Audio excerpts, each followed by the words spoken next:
David Byrne's geography and life during wartime is a little out of sync, but the message is about the same. Heard about Houston, heard about Detroit, heard about Pittsburgh, PA. Swap in Denver, Des Moines, and Albuquerque, and you'll understand the McCain campaign's internal anxiety tonight. One top strategist and a second campaign source reportedly saying their hopes in Colorado, Iowa, and New Mexico are, quote, gone. Our fourth story in the countdown, this ain't no mud club or CBGB. I ain't got time for that now. A look at the latest MSNBC, NBC News electoral map showing Barack Obama holding a 264-163 lead over McCain, and this, for electoral maps, is a pretty conservative one. According to the two McCain insiders, the campaign is especially dubious about Colorado. Nice to meet you, Mr. Dubious. Acknowledging Obama's superior ground turnout operation. Without all three states and their total of 21 electoral votes, McCain must now hold on to the rest of the Bush states still in play, plus turn a blue state red. That's why the campaign is eyeing Pennsylvania and its 21 electoral votes. The problem here, Obama is ahead in the polls there by about 10, and it's been 20 years since the state backed a Republican. In the meantime, official word from the McCain camp, we see the race tightening both internally and in public polling. We are within striking distance in the key battleground states we need to win.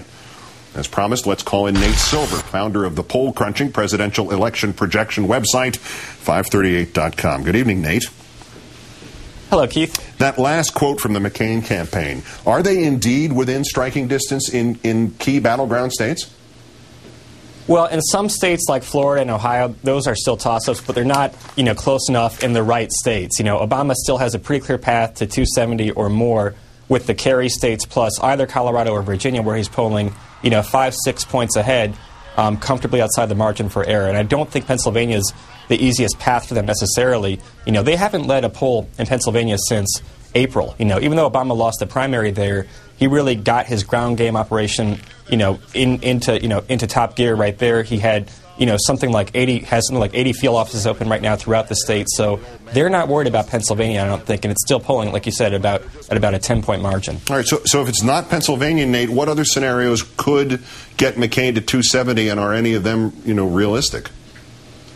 Well, first of all, they have to get this national popular vote down, by 6 or 7 points here. I don't know what they're going to do to accomplish that, but right now the electoral math is kind of a secondary consideration. They need something across the board, But, I still think it's a little bit boring maybe for them, but they have to just defend all the red states. You can concede Iowa and New Mexico, which were the kind of Gore add-on states in 2000. But when you concede Colorado and then you have to win a blue state to win the election, a state where Obama's ahead by 10 points, then, you don't really have a lot of good alternatives. I guess they think that, well, if we do win Pennsylvania, we can lose both Virginia and Colorado. But, the same is true. The logic applies for California, too, right? If they win California, Obama would be in real trouble, but they're not going to win California, and Pennsylvania might not be a lot more likely for them. And according to, as I suggested, a fairly conservative version of the NBC News electoral map, Obama still 16 shy of 270 with the deck stacked, or 6 shy of 270 with the deck stacked as it is. What in play can Obama still afford to lose and still win? I mean, obviously there's a lot of margin there, but what are the surprises in there? What are the things people would say, no, there's no way he could win by losing that, and yet it's true? Well, I think the two states they might be least concerned about are Ohio and Florida, which are the two states now where McCain may have gained a couple of points in the most recent week of polling. But Democrats feel like they've seen the Florida-Ohio movie before in 2004. It does not end well. They don't need to see the sequel. And so, I think they would rather kind of compete on virgin territory in Virginia, in Colorado, in North Carolina, where their early vote has been really strong, in Missouri, where they got 100-some thousand people over the weekend, even Indiana, where they're up today in one poll.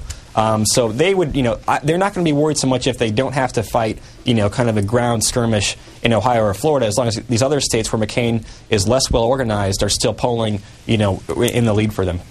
And Nate, with the money advantage that Obama has, can he gamble in long shot states? Howard Feynman mentioned North Dakota and Georgia and South Carolina and Arizona. Can he go in there with some, even if there's not an expectation of winning, is it worth it to go there and make McCain spend what little money he has, comparatively speaking anyway, defensively?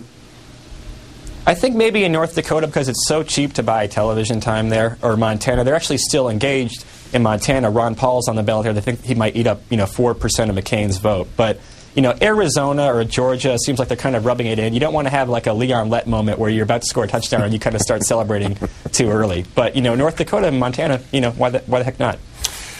Nate Silver of 538.com, like me, with a huge and original sports background, making a Nate reference in there. Great thanks to you. Thanks for your time tonight. Yeah, thanks, Keith.